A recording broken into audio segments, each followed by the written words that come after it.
So let's transition a little bit from the acquisition and the acquiring of these properties and all of that to like what the processes that your departments are, the work that you're doing while we actually own the property and what that looks like, right? I mean, I know that Tina, you and your teams are going to different properties, you're checking on things, trying to partner as best you can with operations to make certain we take care of them along the way. I know that you are renovating and you're also doing upkeep and different things like that as things happen. And then I know you're talking to investors throughout the entirety of this process. And so, Tina, I'll kind of start with you, and then we'll go to Josh, and then I'll come back to you, Drew. But talk a little bit about what your team is doing while we own the property. Yeah.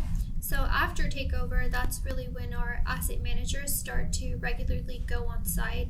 And really their whole role is just to help the investment plan along. So they work in close relationship with construction, with Josh's team, and on things like rebranding, signage changes, working on bringing up the amenities to compete with some of the market competitors that we identified. And then beyond that, it's really just to be a second set of eyes to help. We work with Andrew Wallace quite a bit as well on his team. You know, he's having the pricing calls and really more in the weeds with the management on the day-to-day. But we also have regular calls with him where we're talking about just the market in general, like what we're seeing, who we're seeing running concessions, when we think we should pull certain properties off, and really just helping them pivot and stay along with the market, because things change very rapidly. I mean, 12 months ago, we were getting like 20% renewals. We're like, oh, this is awesome. And then all of a sudden that stopped. And so we want to have our, finger on the pulse and make sure that we're able to switch gears. And so really just being a second set of eyes and helping all the departments make sure we know what's going on site. Yeah. Well, it's not only on our site, but on our competitors' sites. Yes. And I think we really rely on Tina's team for that vision, because data will always lag reality. And so we'll start to feel it on our site, and then they can help validate whether it's just something that we've got off on our site or is it the whole marketplace. Yeah. And we need feet on the street to do that, because data will be delayed. And if you wait for the data, you're too late. Yeah, I like that. That's important, because again, it also reemphasizes the partnership between your team and on-site and how we work together. Josh, talk about you've talked about renovations, talk about capital expenditures and different things like that, but what are you looking for? When do you jump in and take care of properties? Yeah, I mean, at the beginning, depending on what the plan is, if there's a full interior and exterior renovation, then, we'll start gathering, all bids for the exterior and then interior as well, but really start to forecast out our interior turns, right? So our goal is to try and get through as much as possible, as many as possible, as quick as possible, so they can turn them and lease them at a higher rate, right? Sometimes we are reliant, or a lot of times we are reliant on Tina's team or Mike's team to let us know, hey, there's a little bit of a softness here, maybe we need to scale back a little bit on renovations, so it's very important that we work together in that sense, especially during a little bit of a soft time. And when adversity hits, I think it's important that we're all communicative and understand that, hey, maybe we need to scale back a little bit, maybe we're spending a little bit too much money, or, let's continue going with the process. We feel comfortable that we're going to pick back up. So constantly having those communications internally is very beneficial for us as a whole, including operations. If Casey and Katie were here, I'd say the same thing about that. So, and they're vital in absolutely. giving that information back to say, hey, we're having a hard time getting the upgrade amenity fee or whatever through.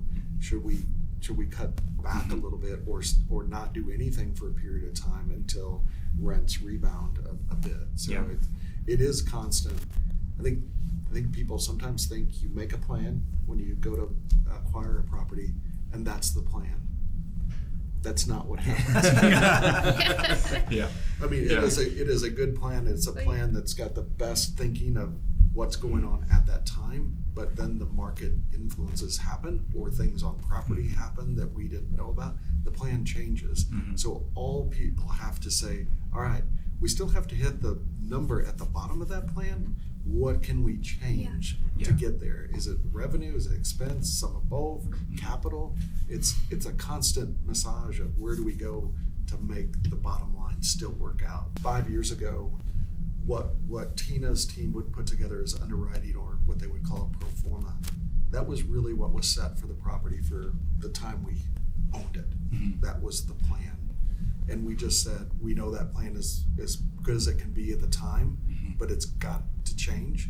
We never had budgets at Madera. So one of the things that Mike Nelson brought was the financial budgeting part of it. So again, Andrew Wallace and Jackson Slayton kind of head up the budget process, which is extremely important because it allows us each year to kind of look at, okay, this was our plan for last year. These are the things that we didn't anticipate to hit us that hit us. Here's what we did to sort of combat that. What do we see next year? How do we then project that forward? And what else do we know is probably going to hit us that we have to overcome? Versus always going back to a pro forma that, as you go through time, just gets more and more stale, and people are just like, well, I can't hit that. I mean, we can never achieve that. That's right, because there's just no linkage between where we were and where we are from all the things that have happened. So kudos to Mike and his team for putting that rigor in, and to the on-site. It's not fun. If I never have to do a budget again, I would be happy or see a budget, but they're so important, and it really sets, it makes the numbers believable because you go through, all right, how am I going to do that? And it forces that thought process with a collective team. And it's not just on-site doing it, or it's not just corporate doing it. It's a collaboration of here's what I'm feeling and seeing, and here's what we can do. Well, and a few more names, of the people that kind of help with that, whether it's Jill or Ernestina or now Tessa joining the team recently. Like, that team does a ton of work. Yeah, it's Jackson that heads up the budgets for both Madera and Rockwood, and there's a team under Jackson that's doing a lot of that, led by Andrew Wallace, obviously. We're all trying to make Madera better, or that property better, and so that it can be tumultuous at times, but it shouldn't be. And I think we just have to step back and say, okay, we're all trying to get it elevated. Now, what is your team doing during this time? And I know you're still keeping contact with the investors, but while we own a property, what information are you looking at? How are you talking with investors? What are y'all kind of doing? Well, the asset managers, they do put together quarterly reports. Okay. And it's kind of funny, and this makes sense and sounds kind of silly, but as long as everything's going pretty good, there's not a lot of communication. We do send that out on a quarterly basis. Sometimes the investor might have a question, hey, occupancy dipped a little bit, what's going on? Or, and as long as we make our distributions like we projected, we're not going to have a lot. Now, I recognize that we're hitting some challenging times with debt expense going up and that sort of thing. And if our model has to change a little bit based on what we projected, then we will become much more active in the discussions with our limited partners. Bringing Tina, maybe Gilles in sometimes, and talking through those situations with our investors. But as long as things are going really well, and they're getting their checks, things look good on the quarterly report, there's not a lot of talking about what we've already purchased. We focus more on forward. What's our next deal, and bringing in investors for the next deal. Yeah, and part of that is, you guys have done this really the last year and a half, really, right? We do these investor events and give a chance for investors to kind of collectively come together. Charlie, we did this just a few weeks ago, right? Where Charlie gets a chance to speak to both Dallas and Houston, and then I know you and your team are working the room and continuing to build those relationships. We did one in Lubbock, last fall. Why is an event like that, where it just gets them all in the same room, gives you guys a chance, why is that such an important thing to what you're doing? Well, there's twofold. really, when we first started doing them, particularly here in Lubbock, one of the things I wanted the LPs to see, the investors to see, was, hey, that guy's in it, that girl's in it. And suddenly you get some momentum that they're not the only ones doing this. That was huge initially. Yeah. And then the other big thing is these investors, they really like to hear from Charlie and Dave Marsikowski at times, and Dave Gilles, he'll get up there sometimes. They appreciate that. We treat them well. It's a good dinner. It's great networking. They love to see all of the employees that are able to come out to those events. So those are big winners for us. Yeah. And we're going to continue to do that. We started that about 2 years ago. This year was the first time we did it in Houston. We had about 70 people there. I can almost guarantee you next year we'll probably have 120. And they just keep growing. Yeah. Well, and I liked how you've evolved those as well, to where, people like to hear from Charlie and Dave, but now you've added experts. Charlie has added experts to the panel, which has been fantastic. You as an investor can start to now see the relationships that a Dave and a Charlie have in the industry of the experts. I mean, the panel in Dallas was phenomenal. Yeah. I've yet to watch the Houston because I missed that, but I've heard it was even better. So I need to watch that. But it's phenomenal, the relationships that our partners have and what a benefit that is to Madera. Yeah. Well, it adds credibility for us as we're out there talking to. And seemingly, this is not something institutions do. I mean, this happens because of your relationships. Oh, yes. This is very relational. Yeah. So let's talk about, we've talked a little bit about, okay, we've got the acquisition, we've got the time while we own a property, while we have it. Let's talk about what happens when it's time to make a decision on selling a property, whether it is what you guys are seeing in the market, a buyer comes out of maybe nowhere sometimes, or it's just time, you guys recognize what's going on. Tina, I'll start with you. Kind of give me a picture on like what your team is doing as you're looking at different things, talking with brokers, buyers, all whatever that process looks like. What are you looking into? So on the sell side, I would say our team today doesn't have a lot of involvement.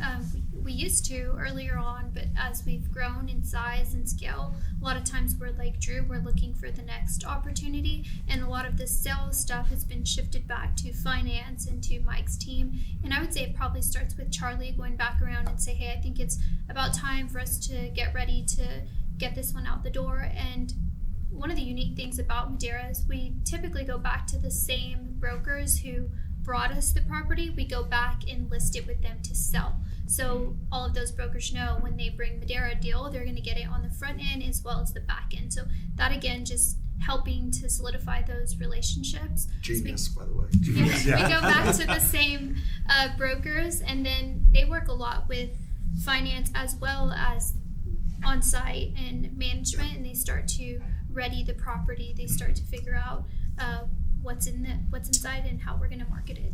What does the process look like for you as far as helping maybe get a property ready? Well, most of our rehab items have already been completed by that point. Okay. However, we do track everything from exterior. We have, when we signed a contract or when we completed that, and we keep track of warranties and all that type of stuff that's important for a seller, for a potential buyer to have.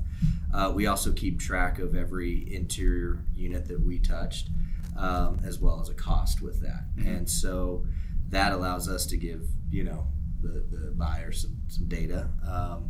How we choose to share that is obviously up to us, but at least we have that data. Yeah.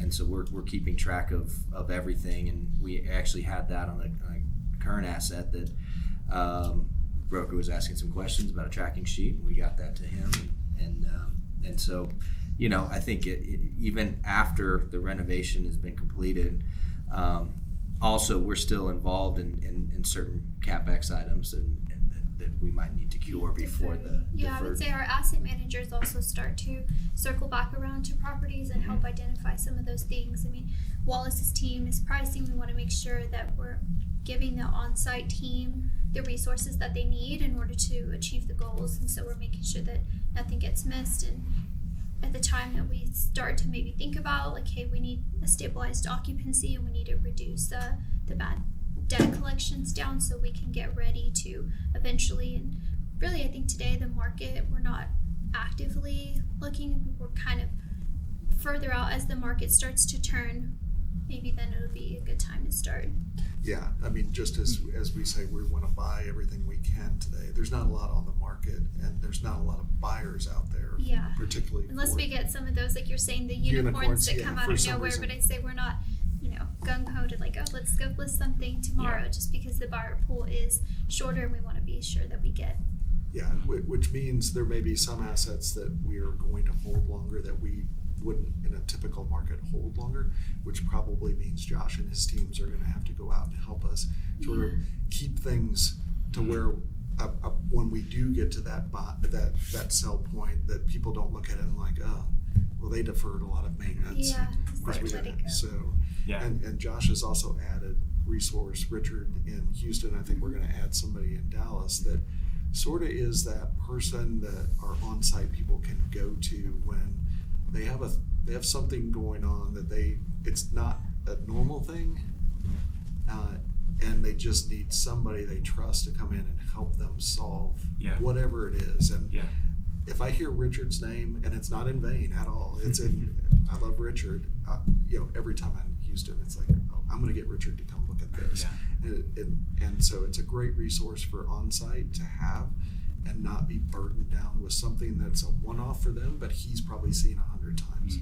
Well, and there's something to the great work that both on-site maintenance do and then your team does throughout the time that we hold a property, so that it is in great shape and it's in a great place when it does come time. That's a ton of work that all of y'all's groups put in. So let's talk about the on-site team, because I think we have so many of them and they're doing such great work.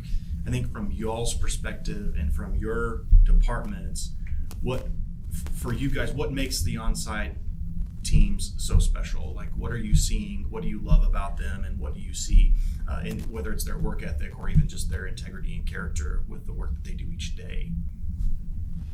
Well, the on-site team is extremely important to the investor relations department, because everything they're doing has a significant, huge impact on the returns that our LPs are getting. And they've done a fantastic job over the years. Our track record, is out of 75 deals, 73 we've exceeded projections. No way we could have done that without a unbelievable on-site team. So we are extremely appreciative of all the work that they do on-site on a daily basis. We don't interact with them as much, but it doesn't mean we don't appreciate them, because what they do is magical. Well, and that statistic that you just gave, that 73 out of 75 exceeds projections. Yes. Like, I don't know that they even get to hear that type of thing. Like, you guys did this. Your team and your teams, y'all did this. They did that, Yeah. no doubt. Yeah. What about you two guys? Because I know y'all's teams are on property, and what are you getting a chance to see with these folks? I hope that they see at least our team again as a value to them. But what I see, and having a property operations background, I know the day-to-day stuff it's a challenge. I mean, every day is a different day, and every day is a new problem that you didn't have. I think you might have meant every minute. Yeah, every minute. True. Yeah, that's right. So we try and minimize as much of the headaches on the construction front and rehab side as best as possible, so that they can do what they do best. And I can't say enough about Casey and Katie, that how they're leading their respective teams, and I think our communication as a whole has gotten so much better. Can we improve upon it? Absolutely, and we will continue to. But we are in a motion now where it's a lot more communicative and a lot more positive in growth in that sense. Well, if you look at trust that you had 4 years ago when you started and the trust you have now, it is night and day, both directions. And when you have trust, you have more communication. You're more likely to bring someone in earlier when you trust them. And so kudos to both teams for building that relationship and that trust, because that just makes us better. Yeah. How about you guys? I mean, I would say ultimately they're the ones that make the property successful, right? We're flying at like 10,000 feet saying, oh, we can do this, we can do that. And that's all great. We're pulling levers, but ultimately they're the ones that are interacting with the resident, and they're representing Madera to that resident. And these are families. So sometimes we talk about, oh, we have 13,000 units, but that's 13,000 plus families and individuals that the on-site is interacting with and impacting, having a role in their lives. So very appreciative of them. And also it's been really amazing to see the transition from the BC properties now up to the core, because we talk about that from an asset level, but that really took going from more of a renter by necessity to a renter by choice. That's a whole different dynamic of a person, and they've done really well to adapt to that new resident and be able to serve on the Class A properties. And it's been really cool to see that transition, because I don't think we talk about that, but you're dealing with a whole lot more service side to not only you're trying to collect rents and do all these things, but now you're having to interact with somebody who has different expectations, and they've done a phenomenal job in making that happen. Yeah. I appreciate you pointing out that complexity, because that's different. It's a different feel when you bounce back and forth. And some of these portfolio managers particularly are helping oversee, not just, you don't just get a portfolio of A's and then a portfolio of B's, or they're having to go from one end of the spectrum to the other when it comes to their leadership. So I appreciate you pointing that out. I mean, to our residents, they are the face of Madera. They are Madera. And I'm proud of the way that they represent Madera day in and day out with all the challenges that they have. And, if you think back just what the pandemic brought you individually, imagine what it brought our communities, because they're now dealing with 250 to 350 families that are going through things that are different and hard. And expectations changed, I think, post-pandemic, to where they're getting hit with requests that you would have never predicted 2 years ago. And they're making it look easy, but it's not easy. Yeah. They have a very tough job, and that's all on site. And it takes a team on site to make things happen. Thank you all very much for being here to do this. I know you guys came in from out of town and you're doing some different things here while you're in Lubbock, but I think it's huge for our companies to see how we work together, and to see there is a strategy in place. There are handoffs all along the way that no department can operate in isolation or in its own silo, that we have to work together. And the more you work together, the more successful that we are. For you guys who have been watching, we'll have another one of these. We're going to continue to do these episodes where we talk through various departments, how things work. The next one up is going to be operations, where we will get a chance to talk with Katie and Casey, and then we're going to bring in accounting and let Andrew talk a little bit, and then we're going to. He's going to dominate that conversation. yeah, and then we're going to make Dave G stick around for that one too. So thank you guys so much for being here. Thank you. Thank you guys for listening, and we'll talk to you next time.